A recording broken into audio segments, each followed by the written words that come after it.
Welcome back students. Last lecture में हम लोग डिस्कशन कर रहे थे ऑक्सीडेशन ऑफ ग्लूकोज के बारे में। ग्लूकोज जो है उसका ऑक्सीडेशन दोनों टाइप के ऑक्सीडाइजिंग एजेंट्स की प्रेजेंस में होता है, वीक ऑक्सीडाइजिंग एजेंट्स की प्रेजेंस में भी as well as strong oxidising agent की प्रेजेंस में भी। वीक ऑक्सीडाइजिंग एजेंट वाला केस हम लोगों ने डिस्कस कर लिया था। क्या था वो केस? देखिए कि हमारे पास ग्लूकोज है CHO CHOH का 4 एंड CH2OH, ये क्या है? हमारा ग्लूकोज है।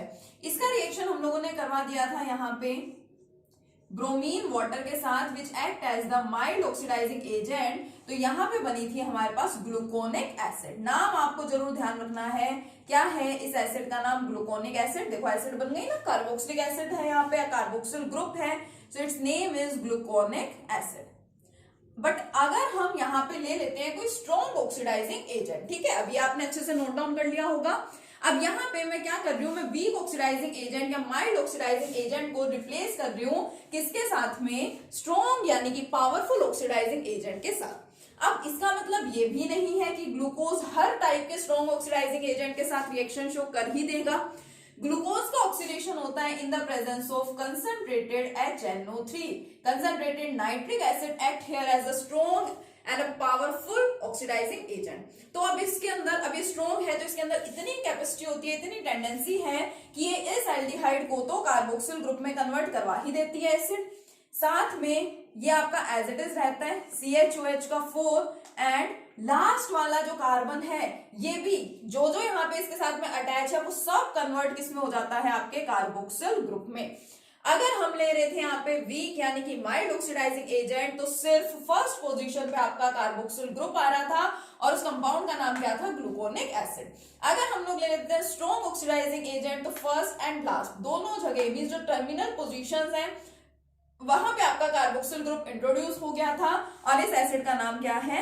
Saccharic acid. अब पूछ लिया जाए कि how glucose is converted into saccharic acid, तो फिर हम क्या करेंगे? हम लोग स्ट्रॉन्ग ऑक्सीडाइजिंग एजेंट लेते हैं।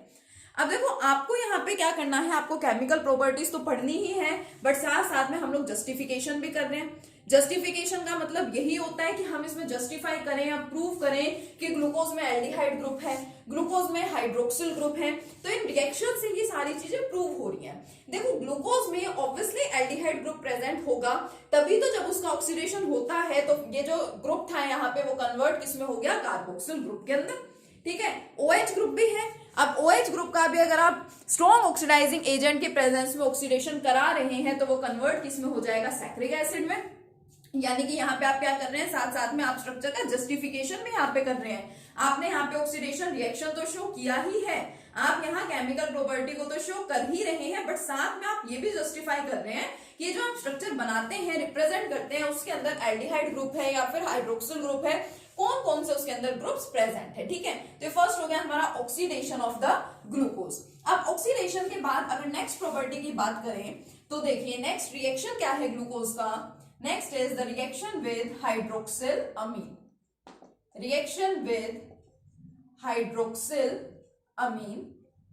Now first of all we have to know what is the hydroxylamine, कि आपकी हाइड्रोक्सिल अमीन होती कहाँ है, क्या है, और इसको हम लोगों ने डिस्कस किया था aldehydes, ketones and carboxylic acid unit में। जो आपकी यूनिट थी aldehyde, ketones and carboxylic acids, वहां हम लोगों ने chemical properties of aldehydes and ketones discuss किए थे और उन्हीं केमिकल प्रॉपर्टीज में हम एक रिएक्शन पढ़ते थे कि reaction of aldehydes and ketones with ammonia and it's derivatives, जिसको हम लोगों ने ऐसे रिप्रेजेंट किया था।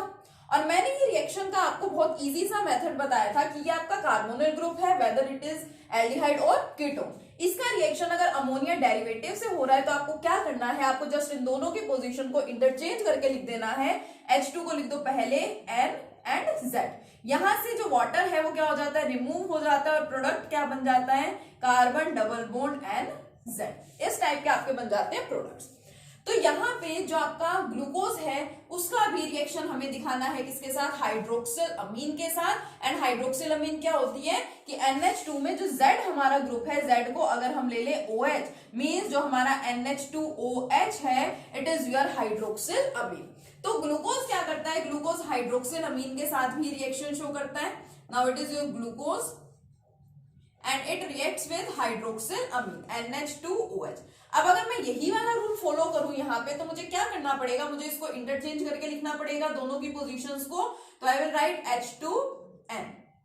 मुझे यहाँ पे बॉन्ड्स भी दिखाने हैं, तो मैं इसको कैसे लिख सकती हूँ, कार्बन डबल बॉन्ड ऑक्सीजन, और इधर मैं दिखा सकती हूँ हाइड्रोजन। तो इधर से ऑक्सीजन एंड इधर से हाइड्रोजन कंबाइन होके क्या बना लेंगे, वाटर, और वाटर बाहर रिमूव हो जाएगा, नेगेटिव H2O। ठीक है, क्या बचेगा, देखो CH डबल बॉन्ड NOH, ठीक है, CH डबल बॉन्ड NOH, और बाकी के जो कार्बन है, हाइड्रोजन, ऑक्सीजन जो भी है, इनमें कोई चेंज नहीं हुआ, तो ये सारे के सारे ग्रुप्स आपके क्या हो जाएंगे, एज इट इज आ जाएंगे, CHOH का 4 एंड CH2OH। अब जब हम लोग हाइड्रोक्सिल अमीन से रिएक्शन कराते हैं किसी भी कार्बोनिल कंपाउंड का, तो जो प्रोडक्ट्स बनते हैं उन प्रोडक्ट्स को क्या बोला जाता है, ऑक्सीन बोला जाता है। ठीक है, तो यहाँ पे ग्लूकोज के ऑक्सीन की क्या हो गई है, फॉर्मेशन हो गई। ठीक है, क्या होते हैं ये वाले प्रोडक्ट्स, इन प्रोडक्ट्स को बोला जाता है ऑक्सीन। पढ़ा है हम लोगों ने ये एल्डिहाइड्स कीटोन्स की केमिकल प्रॉपर्टीज में। अब इससे ये वाली जो प्रॉपर्टी है, ये वाला जो हमने रिएक्शन लिखा है, इस रिएक्शन से क्या प्रूव हो रहा है कि glucose contains an aldehyde group. Glucose ने हाइड्रोक्सिल अमीन के साथ रिएक्शन शो किया और इसने फॉर्मेशन कर दी किसकी, ऑक्सीन की।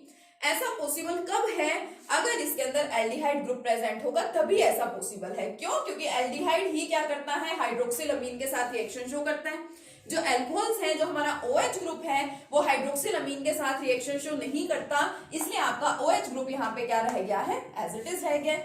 इसी तरह से जो आपके एल्डिहाइड्स हैं, एल्डिहाइड का सबसे पहला फर्स्ट इंपॉर्टेंट रिएक्शन हम लोगों ने क्या पढ़ा था, रिएक्शन विद हाइड्रोजन साइनाइड। तो इसी तरह से जो आपका ग्लूकोज है, आप ग्लूकोज का रिएक्शन भी किसके साथ दिखा सकते हैं, हाइड्रोजन साइनाइड के साथ दिखा सकते हैं, क्योंकि हमको पता है कि जो एल्डिहाइड्स हैं वो क्या करते हैं, वो हाइड्रोजन साइनाइड के साथ रिएक्ट करके साइनोहाइड्रिन्स की फॉर्मेशन करते हैं।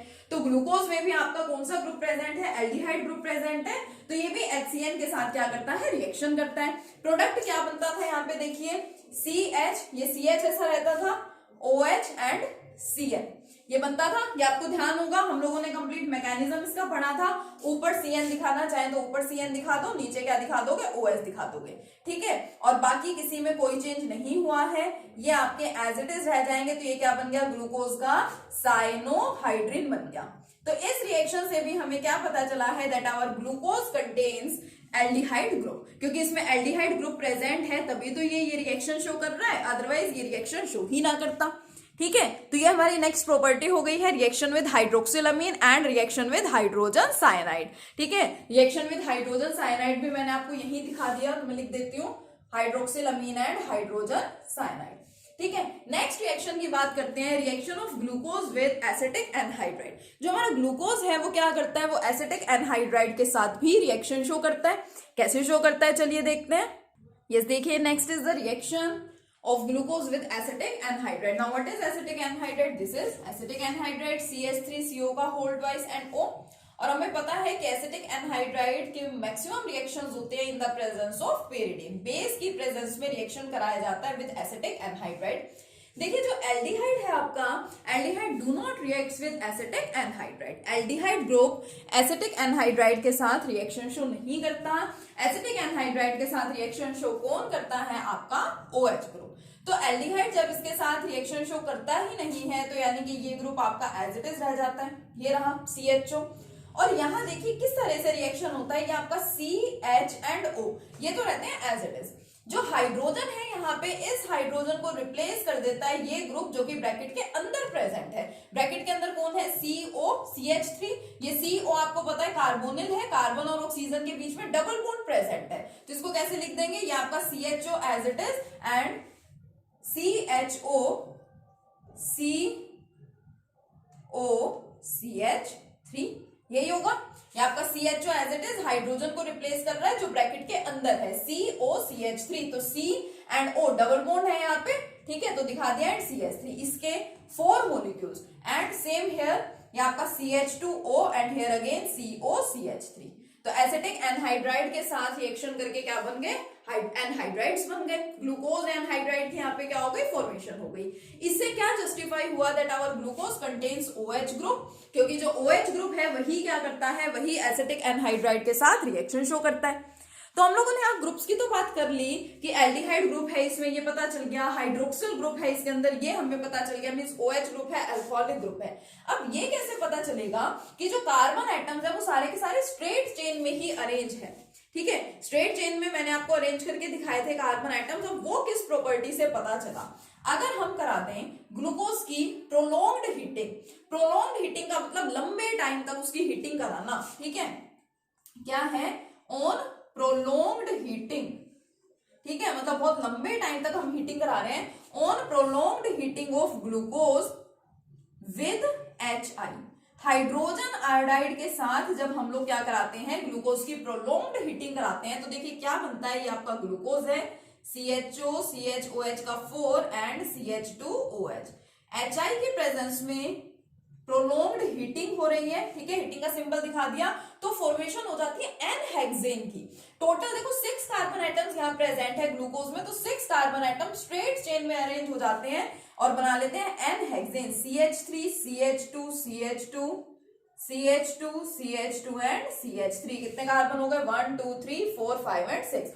N-हेक्सेन की यहाँ पे फॉर्मेशन होती है, जिससे हमें क्या पता चलता है कि all carbon atoms, all the 6 carbon atoms present in the glucose are arranged in the straight chain। तो इससे क्या हो गया, जस्टिफिकेशन हो गया। तो केमिकल प्रॉपर्टीज भी हो गई ग्लूकोज की, साथ ही साथ उन्हीं प्रॉपर्टीज से जस्टिफाई भी हो जाता है कि जो ग्लूकोज का स्ट्रक्चर है वो करेक्ट है। ग्लूकोज में स्ट्रेट चेन, जो कार्बन आइटम है वो स्ट्रेट चेन में एक दूसरे के साथ कनेक्टेड है।